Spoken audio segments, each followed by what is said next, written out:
Ito yung closest na shade. Oh, it's not. Ay, hindi. Wow. Blurring talaga siya. Yung filter niya, oh. Goodness yung coverage. Ito, mahihirapan na tayo. Girl, pareho silang maganda. Sobrang tight po ng laban. Oh my gosh.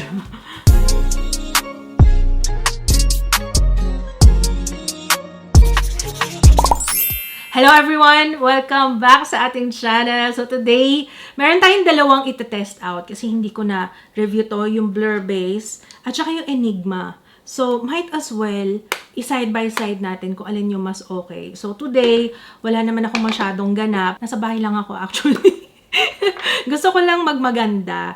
Opo. I-test out na rin natin yan para malaman natin kung alin yung mas okay na pang everyday na powder. Hindi ko alam kung paano nyo to gamitin, yung Blur Base yan. Pero I will use this as base talaga. May mga days na ayaw kong gumamit ng cream, diba? Or liquid foundation. So, powder. Powder na lang is the way to go. So, magsa-sunscreen lang ako. Ito, sunscreen at saka moisturizer na siya. On B. So, usually, ganyan lang ginagawa ko. Sunscreen lang. Tapos powder. So, tingnan natin kung alin dito sa dalawa yung mas maganda yung coverage. Compare na natin. Teka, sa price point, wait lang. Wala na siyang stock. $5.99. Pareho lang. Tama ba? Oh, kaya maganda pala i-compare tong dalawang to kasi pareho sila ng presyuhan. No? Ang gagamitin kong shade sa Blur Base is Lazzy and sa Enigma is beige. Ito yung closest na shade. I know, parang maliwanag sa Enigma pero promise, sa kanilang dalawa, ito na yung closest for me. Let's swatch para mapakita ko sa inyo. Ito si Colorette and ito si Enigma. Oh, diba? Close enough na sila for my skin. Okay. Let's start with the packaging. Ito yung packaging ng Colorette. Meron kang salamin. May lalagyan yung mismong puff. Okay. So, hygienic siya. Ito naman si Enigma. Kung ako tatanungin nyo, mas maganda yung Enigma sa packaging. Very classy. Para sa akin, parang medyo pang teenager pa siya. Pero it looks nice din naman. Hindi ko naman sinabi hindi siya maganda. Ano. Pero kung ako, papipiliin, mas bet ko to. Bagay pa sa damit ko today. Maganda yung itsura niya. Ayan. Meron din siyang lalagyan. Sarili. And, pag bumili ka, yata, pwede yatang ito na yung papalitan mo. Yes, tama ba? Blur Base, ganun din ba? Let's see. Oh, it's not. Ay, hindi. So, tama ba? Kasi natatanggal itong sa Enigma. So, pag bumili ka ng refill, plus point sa akin to. Diba? So, okay. Sa performance na tayo. Ulitin ko guys ha. Sa Enigma, beige ako. Sa Colorette, Lazzy. Ay, kailangan kong takpan ng concealer itong ating mga pimple marks. Wait lang. Concealer, gamit ko Get Ready With Me Cosmetics. In the shade Almond. Okay, bababad ko lang muna yan. Ayan na, itago na po natin. Colorette dito sa side na to. Enigma dito sa side na to. Okay, let's start with Colorette. Wow, blurring talaga siya. I like it. So far, this is nice. And the shade is nice. Ganda niya lalo na dito. Na-filter niya May invisible pores ako dito guys. Pero natakpan niya Surprisingly, I like it. Maganda tong Colorette.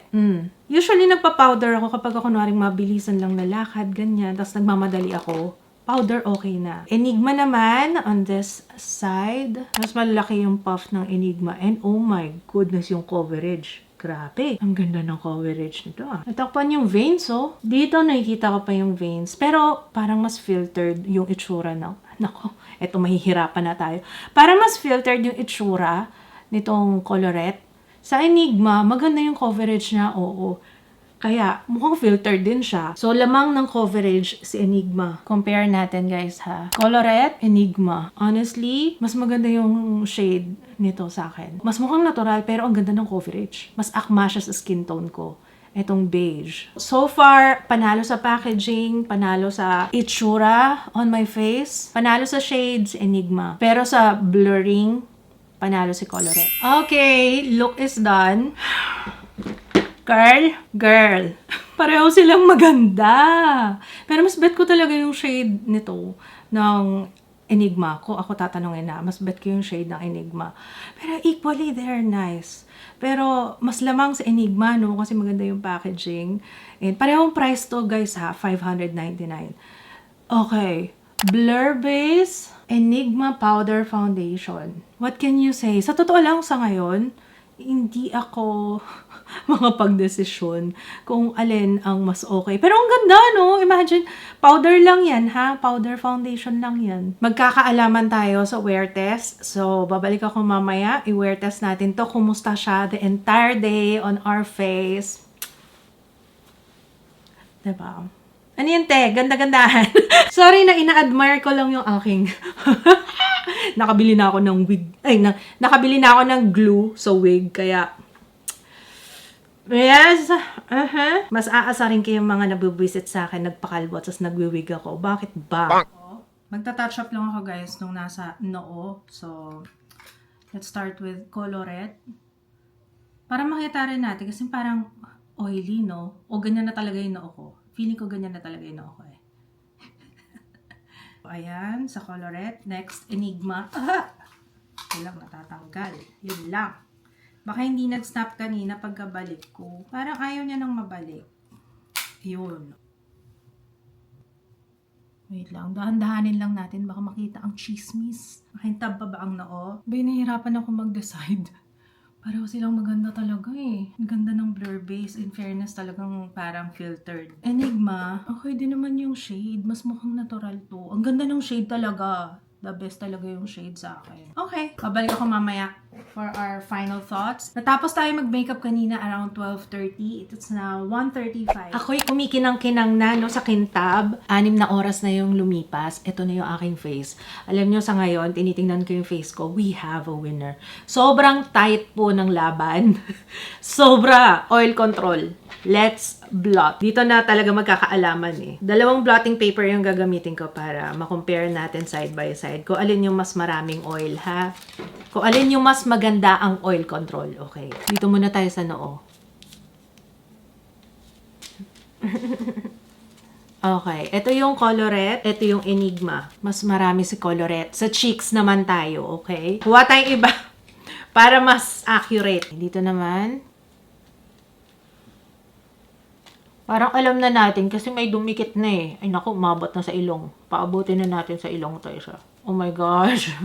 Mas marami talaga si Colorette, guys. Mas maganda yung oil control ni Enigma. Ito yung blotting paper ni Colorette. Ito naman kay Enigma. Mas maraming oil si Colorette. Isa-isahin natin ha. Packaging, panalo sa akin si Enigma. Kasi kung mabibili mo yung nang siya lang, definitely, mas okay yung ganun. Kesa yung bili ka ng bili ng lalagyan. Yung itsura niya sa face, mas bet ko si Colorette kasi nga mas blurred yung itsura niya compared kay Enigma. Pero a little, konti lang naman. Konting difference lang. Sa shade naman, mas sakto sa akin si beige. Mas gusto ko siya. Maganda siya in short. Kesa kay Colorette, I find it medyo warm sa akin. Longevity pareho sila. Pero ito na, dito na tayo magkakaalaman, yung oil control. So definitely, mas maganda si Enigma kasi mas tumagal talaga siya and mas maganda ang oil control. So for this review test, mas panalo sa akin si Enigma, okay? Ayoko lang nung ganyan, no? Lagi nagkakaroon ng fingerprint. Pero is lang, madali lang naman siya punasan. Yun lang naglalagyan siya ng fingerprint. Pero kung i-compare natin, mas maganda ang packaging ng Enigma.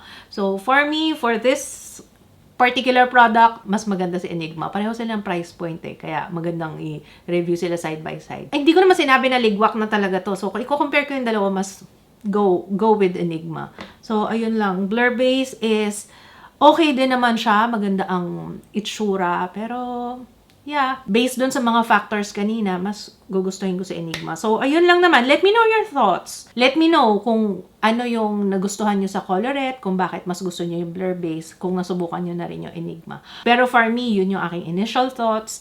And sa ngayon, mas matimbang siya, si Enigma. Okay, so ayun lang guys. Maraming salamat. Kung meron kayong request na gawa natin ng comparison review, I might do more of this. Basta meron ako, okay? Let me know. Comment lang kayo sa baba. Kung hindi ka pa nakaka-subscribe, make sure to subscribe. I will see you again on my next one. Bye!